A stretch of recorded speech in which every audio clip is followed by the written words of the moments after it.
My name is Vish Fanindra, and I am the head of solution engineering for APJ. And like what in the introduction, it was told, like, I'll be presenting about delivering the database services at scale for FSI and retail industry.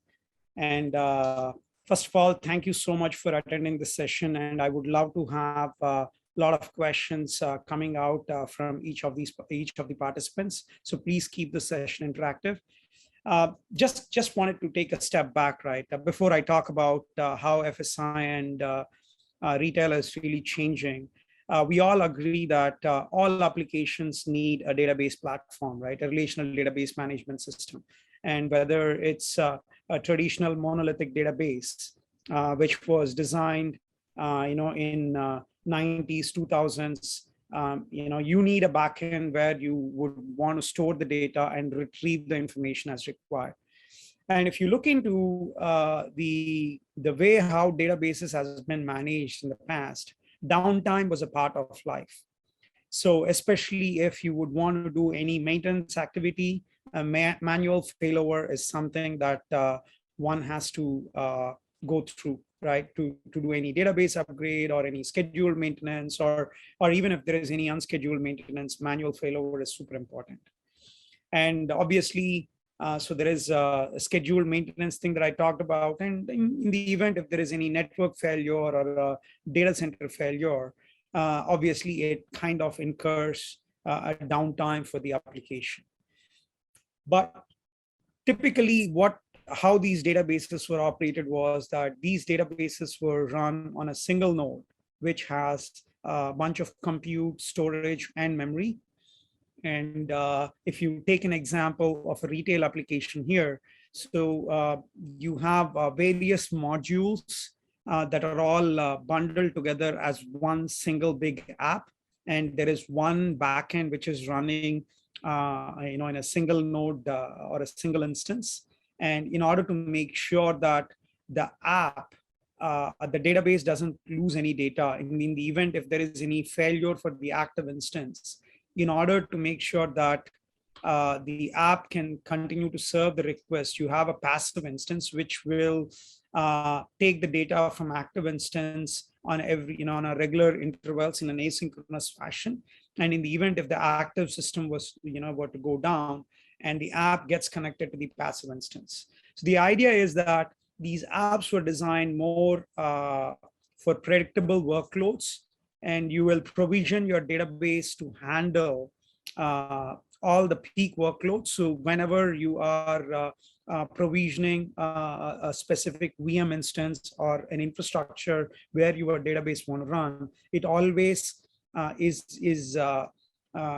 this infrastructure is able to handle all the peak workloads, right? So, and the problem is with this, your database is limited to the infrastructure capacity.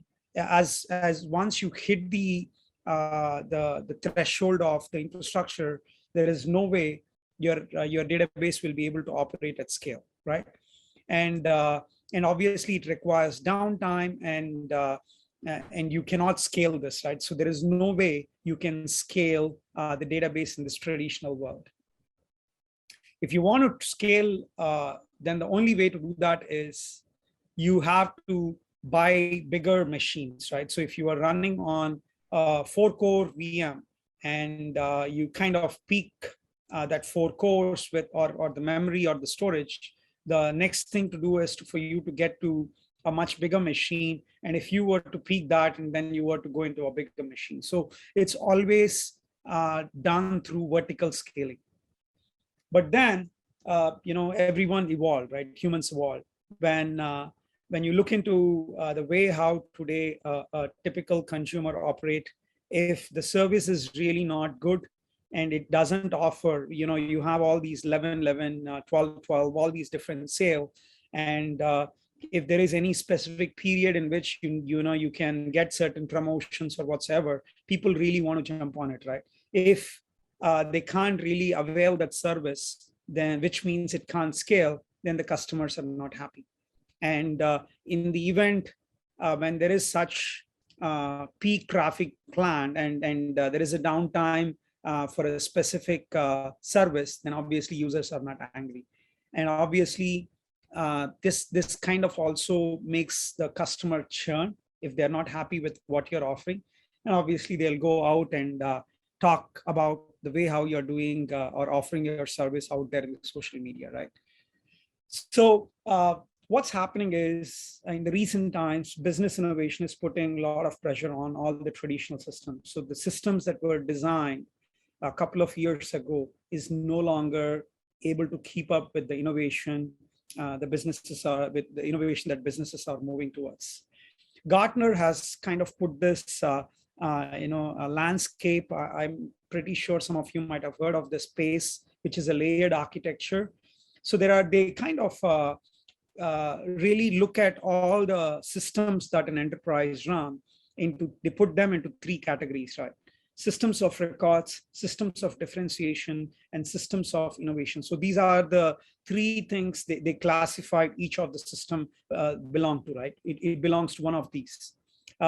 Systems of records are predominantly the core systems, or the core banking systems, or the customer relationship management systems, or the ERP systems that are being used by all the organizations. Like if you look into ERP systems, SAP, or if you look into CRM systems, there is the Salesforce. So these are the standard typical systems that are out there. And when you talk about one layer above that, systems of differentiation. So this is where you have organizations kind of differentiating themselves from the core functionality, right? How they can build the processes and systems around understanding their customers better, right? So this is where you have systems of differentiation. So this is where an organization would want to differentiate themselves over their competition, right? And if you go one layer above, this is really where you talk about offering new capabilities, offering new revenue streams by using software, right? So you look at mobile applications or web applications through which your consumers are trying to interact with you, right? So these are the systems of innovations, and this is where you would want to really have that agility and innovation happening, right? And the systems of innovation is also called of systems of engagement. So if you look into a banking system, for example, again, in an estate of apps that an organization has, the higher you go, the velocity should be much faster there, right? So the innovation is something that is super important. In the higher as you go up the stack, and if there is something to do with the core systems where you are okay to survive with certain traditional functionality, right? So what is important is the change of velocity is needed for systems of engagement or systems of innovation and systems of differentiation. This is just to give you an example of systems in a banking, like internet banking or a mobile banking app, or if you're talking about a retail app that is wanting to integrate with the banking system, like an open banking API, or something to do with your chatbot systems, right? So this is where there has to be definitely a uniqueness or a service that is different from the competition. Now, so what this means, this tells us basically from 80s to 2020s, there has been a lot of evolution from the application side. Applications are no longer static. They have to be really more service oriented, where they provide high availability, they provide that scalability and very good user experience, right? UI.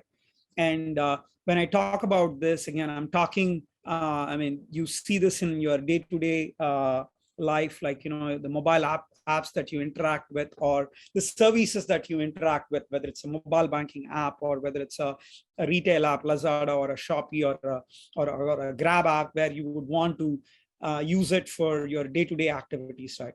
You can't really have these apps which are designed in a static fashion. They can't scale, and when you want something it takes minutes to respond, you would easily, I mean, you would you would no longer want to use such kind of services. So the idea here is modern applications or microservices is just a term that is being coined for modern applications, meaning in the past, applications were designed in a very traditional architecture where you have one big app, and this app has all the functionality baked into it. And this app, any change that needs to be done to this app takes probably months or years, right? And in this new world, with agility and with innovation at scale, right? You want that the change, the rate at which things change to be much, much faster. So modern microservices need a lot of new data models with high availability and scalability. Let's talk about what do we mean by multiple data models, right? So again, going back, in the past, relational databases, right? Relational databases are really good with providing SQL, rich SQL features, and they provide 100% data consistency. But the problem with these databases, whether it's MySQL, Postgres, or any other database, Oracle, or any other thing, right? So the idea is that if you want to have resiliency baked into the database natively, right, it doesn't offer that resiliency natively. And you can achieve resiliency through various other means, but the idea is that it is not part of the database product naturally, right? And you talk about scaling, and you want to, if your business is operating across various geographies, the problem is they don't offer any of these capabilities. Hence, there has been a big evolution around NoSQL databases. NoSQL databases are nothing but not only SQL, they provide architectural resiliency, they offer scale, they offer geographic distribution, meaning you'll be able to run this across multiple geographies. But the problem with that is there are so many NoSQL flavors, they don't offer the so-called ubiquitous, that SQL language that is needed, and they don't offer strong consistency, right? So the challenge with the SQL, the traditional relational databases, are the NoSQL databases that came in the last decade or so. Both of them have their own pros and cons. Now, going back to that same retail example, which was designed traditionally, now if you look into the modern application architecture, this is where I was talking about microservices, right? In the past, user session, financial data, shopping cart, recommendations, everything was part of one single app. Now these are modularized. A user session is an app by itself. A financial data is an app by itself, and so on and so forth, right? Each app is you have one big app, but each app is kind of a combination of much smaller apps, right? If you look into, again, Grab, which is something that you use on a day-to-day basis, you have a passenger app, you have a driver, you have a fare calculation app, everything is independent. So in the advantage that you get with this is that you will be able to make a change for these apps independently without touching the others. Now, the challenge with this is that if you look into this, the apps are now modularized, and each app has its own requirement. For example, a user session, you want, when you log into something, you want the response time to be really, really fast, right? And it has to scale. If you have more users coming in, you want to be able to give that information. You want to be able to validate whether the user entered the right credentials, and then once the credentials are in place, then you would want them to go into the next screen, right? So the idea is that every service here has its own backend. So a product catalog has its own document database, and you have your user session using key value, and you have your financial data using RDBMS. So you have multiple databases that are being used for one app, right? The much smaller apps here.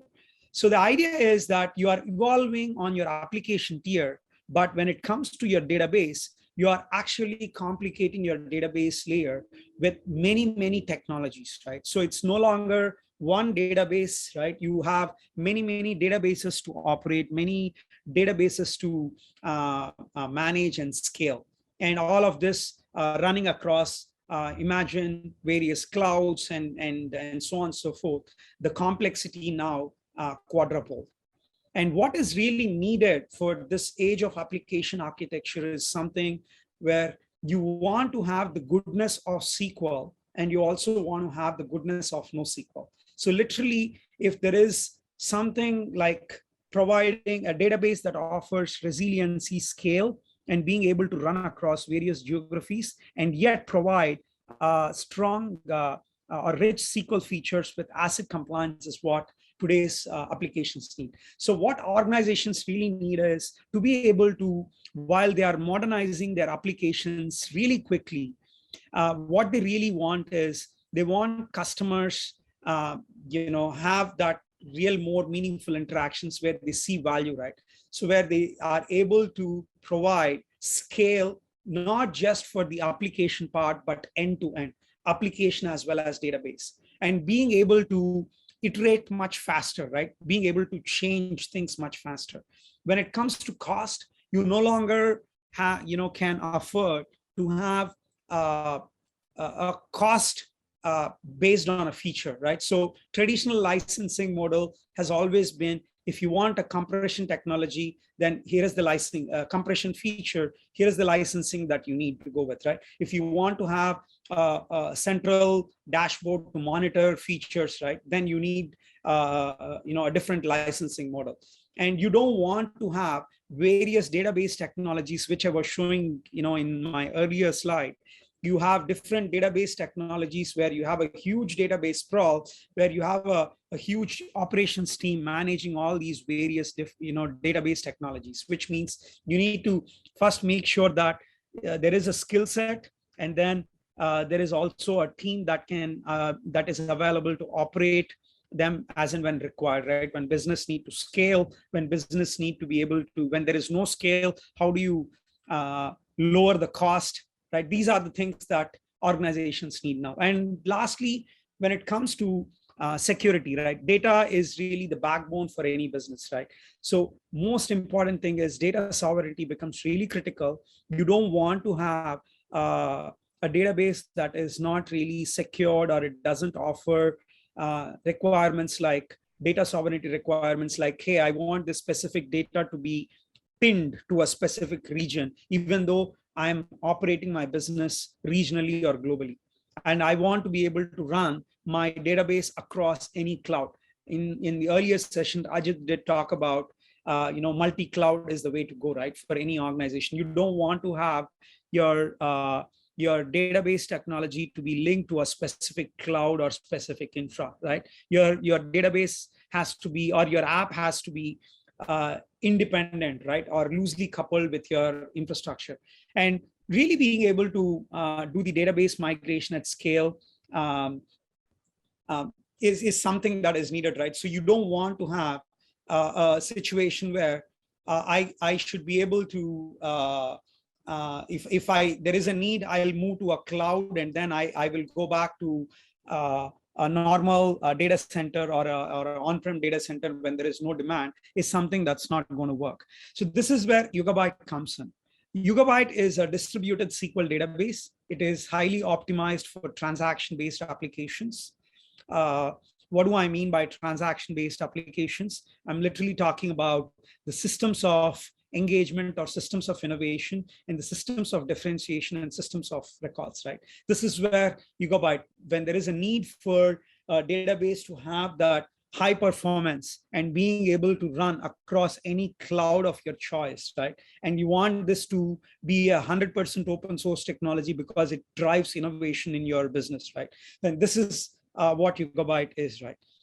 So what is distributed SQL to start with? So I did talk about traditional databases and the evolution of NoSQL databases.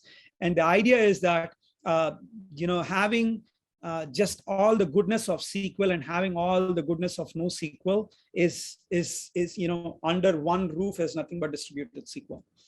And Yugabyte is a distributed SQL. And why is there a need for distributed SQL? And this is where we talk about there is a need. Developers love SQL, right? They love consistency. Businesses want their data to be consistent, right?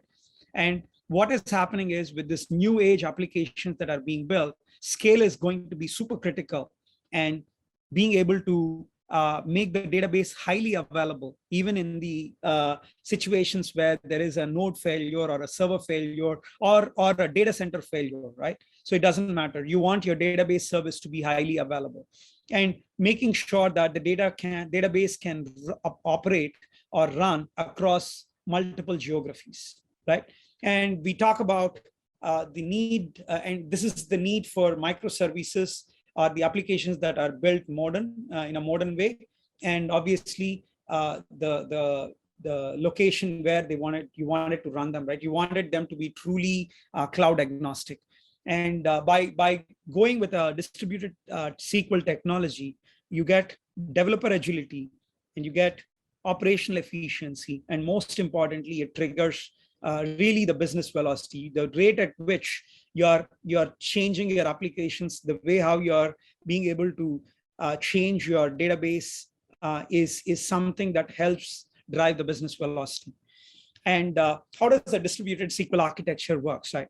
Because it's a distributed SQL, it runs on multiple nodes. So you have a minimum three nodes that is required for a distributed SQL to operate. And there is a need when you're running on multiple nodes. It is always important for a database, because databases offer, especially relational databases, offer strong consistency. And it is important for a database to have a strong consensus, right? Agreement between the nodes. When you have three nodes trying to store some data, each node has some partial data, then it is important for at least two of the nodes to agree on something, so that in the event if there is any failure, there is at least consistency, right? So minimum three nodes is required, and we use Raft as a consensus algorithm to make sure that the database is consistent, is strongly consistent. So basically, this architecture allows you to be able to scale on demand when required, and probably when there is no need or when there is no user traffic, you will be able to again remove the nodes, which means you are using your infrastructure in an optimal fashion, right? Which is what today cloud databases offer. But the challenge with cloud databases is that you are locked to a specific vendor. What Yugabyte is doing is to kind of make this experience consistent across any infrastructure form factor. So just reimagine the same example that I was talking earlier about. You have user session, which was using key value store, and you have your financial data using relational database, and there are various other things where you have different flavors of databases that you're using. With Yugabyte, what we are saying is you can simplify this whole thing by providing one single database, one instance of database, right? So the idea is that within a single instance, you can create multiple databases, but you have one database that offers multiple APIs to be able to read and write data, and you no longer have to worry about managing multiple databases. So just to give you some examples, we do have a lot of financial customers as well as retail customers using Yugabyte at scale. This is a customer in US. This financial customer is an online trading platform. One of their biggest challenge was they do a lot of, they're an online trading platform that allows customers to be able to buy and sell stocks. And one of the challenges that when the market, right before the market opens, there are a lot of users that kind of logged into the system. And when there is any specific IPO that gets launched or things that happen, right, this platform needs to be able to provide first log into the system and show them what are the exact assets that they have, and what are the options that they have already in place, and what are the options that that they're wanting to buy, right? So this is a platform that really powers all the user profile information, and it always scales out during certain peak hours, and then it scales down when there is really when it gets to the market closure. So they were running all of this using they were using mainframe, and they were using certain cache databases in the past. And as they started modernizing their applications, they realized that database became the bottleneck. And then they started moving into things like Kafka for real-time streaming. And they started using Spring as a framework for building the microservices. And they made Yugabyte as a database choice for powering all these user onboarding, user logging sessions, right? So Yugabyte is powering all the, holding all the user specific information for this online trading platform. And we are actually growing now. Again, the whole objective here is that you start with one microservice, and as the customer starts seeing success, they kind of roll out to various other services when they start kind of migrating the other databases as well. So with this, we were able to provide a 10x performance in terms of improvement. And from a response time standpoint, we kind of, because again, online transaction systems, one of the most important thing is the latency has to be in milliseconds. You no longer a customer cannot wait for seconds or minutes, right? So we were able to provide response time on an average less than 10 milliseconds, and we were able to scale to 200,000 transactions per second. And this is one more customer. This is the world #1 retailer. Without naming the names, I'm sure there are only very few retailers, and this retailer started using. They were actually using they're using Oracle and one of the NoSQL database called Cassandra as a backend, and they had certain challenges, right? So this specific retailer has online stores across the US. They have thousands of stores, and as a user, you can go search for a specific product, and you can order, and you can pick at the nearest store to where you're located, right? One of the challenges they had was the product catalog information that was being powered using the traditional databases.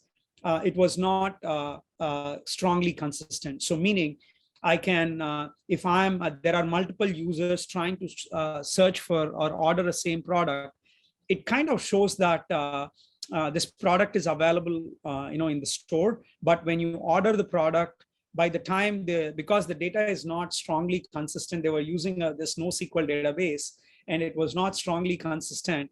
It accepts the order, and by the time the user goes there, that product is no longer available because it was already ordered by someone else. So they were actually losing, especially during the Black Fridays and Cyber Mondays, they were losing massive amounts of money because they don't want to have customers not happy with the service. So they were trying to give vouchers and things like that. So they were losing millions of dollars in terms of revenue to keep customers satisfied.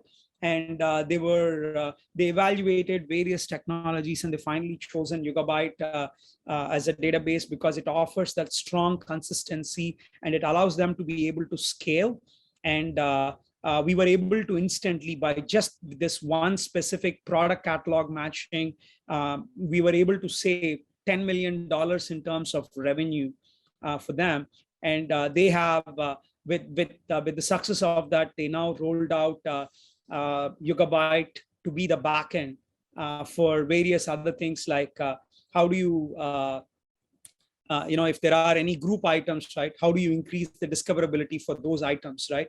How do you incentivize if there is a specific buyer or a certain set of buyers buying them, buying certain products in groups, right? So there are all these various use cases that they're rolling out Yugabyte for. And Xignite is one more customer that actually is an aggregator of the financial data. So they do collect a lot of information from different stock markets and exchanges. And one of the biggest challenge that they had was when all this market opens up and when they have all this tick data, they need to collect all this information. And there are close to about 10 billion operations, and they had a lot of issues in terms of scaling. Again, these are not analytical systems, right? These are systems that needs to be served immediately, right, in real time. So the biggest issue for them was that being able to get that millisecond response time and being able to scale to terabytes, right? And they were using traditionally AWS RDS, MySQL, and Redis, which are not designed for scale, which are not designed for being able to provide that high resiliency across various geographies and things like that. And this is one more financial customers. And I just want to touch on just one or two more, and then I'll move on to what is the real crux of this technology and why these customers are moving into technology like Yugabyte, right? I want to go a bit more into the details of what the technology has to offer. And there is also a reason for multi-cloud. Every cloud offering has its own pros and cons. Like AWS is being seen for or used for certain things, and you have Azure being used for certain areas like IoT and things like that, right? And Google used for certain AI capabilities. And what is important is this Narvar is one more, again, retail aggregator where they have lots of information, especially during the peak traffics like Black Friday, Cyber Mondays. They do touch close to about 1+ billion operations. What they offer is that real-time retail experience management. Like, for example, if you are going and picking data from, you are going into a Gap or a Gucci or any specific store, and you are trying to buy a product there, or you're kind of researching for something, they collect all this various retail information, and then they look at what is the customer experience and what should be the products that should get displayed to provide that experience to all the retail customers, right? So they have a lot of modern microservices based applications. This is a born in cloud company where they were actually operating this on various clouds. They had DynamoDB, they had AWS had Elastic Cache. They were using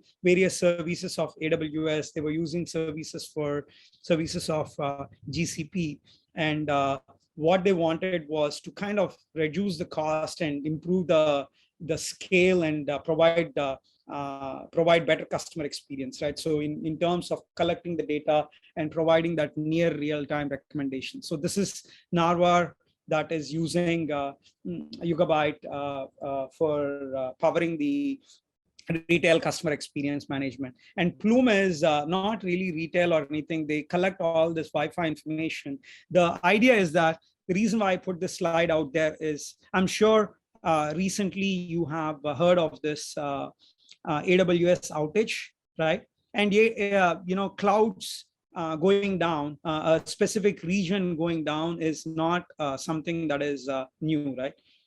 In fact, the cloud providers do recommend, hey, build your systems, or infrastructure is bound to fail. When they fail, how do you handle that failure gracefully, where you are able to continue to serve users properly, right? Even though there is a node failure. So Plume is one more classic example. In fact, the retailer that I was talking earlier about, they had a winter storm. They were running off of Azure, and when there was an outage, for one of the Azure regions, they had no impact at all. For one simple reason, because Yugabyte is being deployed across a single logical database being deployed across various regions, right? So in the event if one region has to go down, it doesn't really create any impact to the operations. Now let's look at how this works, right? So I talked about distributed databases. I've talked about traditional databases. So traditional databases are vertically scalable, meaning you move from X amount of cores to Y cores, like a 4 core to a 8 core to a 16 core. It's always vertically scalable, whereas Yugabyte is designed to scale horizontally and vertically. So, right. So the idea is you need minimum 3 nodes. And if you want to be able to scale, you can add more nodes. And if there is no traffic, you will be able to again bring it down. In the event if there is a specific node or infrastructure that goes down, it doesn't have any impact to the database operations as such. Now, how does that work, right? So traditionally, you have a single node with CPU, RAM, and storage. All the data gets inserted into one location. Whereas in this new world of distributed databases, distributed SQL, you have each node carrying a chunk of data. So you have 1/4 of data being copied onto individual nodes, right? And what we do is we also take that data and we replicate that data to 2 more locations. So in the event, if there is one node that has to go down, because this data is also replicated to 2 other nodes, so the clients, the database will still continue to serve the request, because even though one node has gone down, the data is available in the other nodes, right? So the idea is here by default, the replication factor is 3, and you have 100 customers in a traditional database. In a modern database like Yugabyte, you have about 25 customer records. We call them as shards, right? Shard is nothing but a subset of data, and that data is being replicated to 2 more nodes. So a node failure doesn't really impact the database or the application as such, right? Just going into a bit more detail, you have nodes. A node can be a machine or a VM or a container. If you have been using Kubernetes as an orchestration layer or as a abstraction layer for your infra, we can run even on Kubernetes, right? And these nodes can be present within one data center, within let's say within one data center in Manila. If you have your data center spread across, right, within Philippines, you can have your one node present in one data center, the other node present in other data center, and so on and so forth, right? So the idea is that you can spread your nodes across multiple data centers with one single database, or you can even spread this across multiple regions. What do I mean by that? Like you can have, if you're operating your business across multiple regions, let's say Philippines, Singapore, and let's say Sydney, right? So you want to have your one logical database spread across all these different regions. You're allowed to do that with Yugabyte architecture, right? And a cluster is nothing but grouping of all these nodes together, and a universe is nothing but one or more clusters. So the objective here is that I did talk about distributed SQL bringing the capabilities of SQL and NoSQL. So what we are doing with Yugabyte is we created a layered architecture. So today, if you are using a traditional database, like be it Postgres or MySQL or even Oracle or any other database, move from those databases to Yugabyte is very easy, right? We provide migration tools to make that experience seamless, right? So if you are Postgres, it's like you literally don't have to do anything. It's a drop-in replacement, right? Everything works. Whatever you were running on Postgres should typically work on Yugabyte, because we are 100% Postgres wire compatible. And similarly, we also have Cassandra as one more API. If your application requires a lot of writes and it is semi-relational, you don't have a lot of complex joins or anything like that, you have a lot of writes and you want to be able to use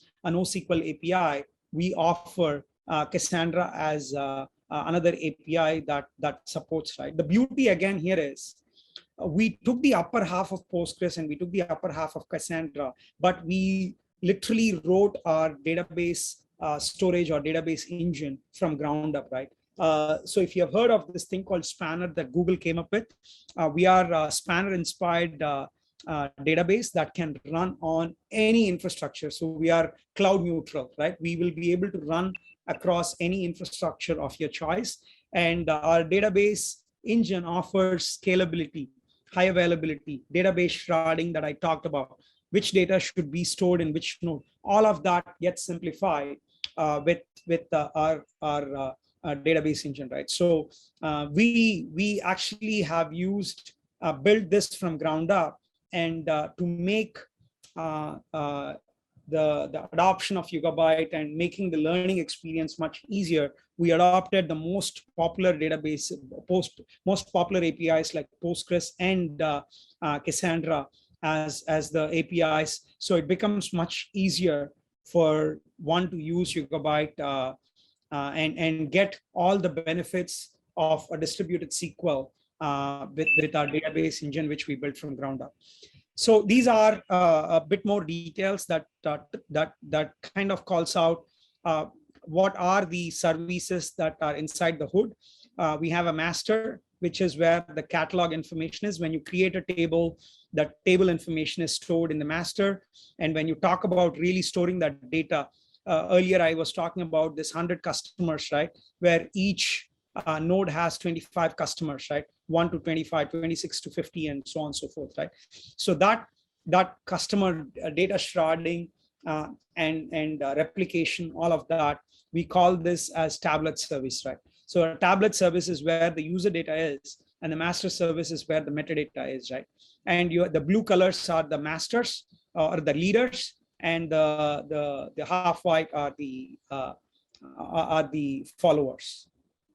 So what did we do, right? We took I did mention earlier that we took the upper half of Postgres. So if you look into Postgres database, Postgres is the world #1 open source popular database. But again, it is designed to run on a single node, right?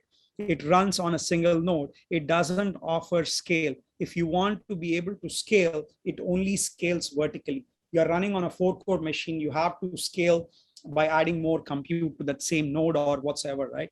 So the problem with this is you have a single node with a client connecting where they run a query or they ask for a question, and it touches all these things. With Yugabyte, what we are doing is we are using the upper half of Postgres, which is in the green color, and we have built our DogDB from ground up, which makes this database, the Postgres, the query layer, truly stateless, right? In the event if one has to go down, one node has to go down, that same request gets sent to the other node and it retries, right? So this is exactly the thing, right? We are talking about reusing that same Postgres layer, but replacing the storage layer, right?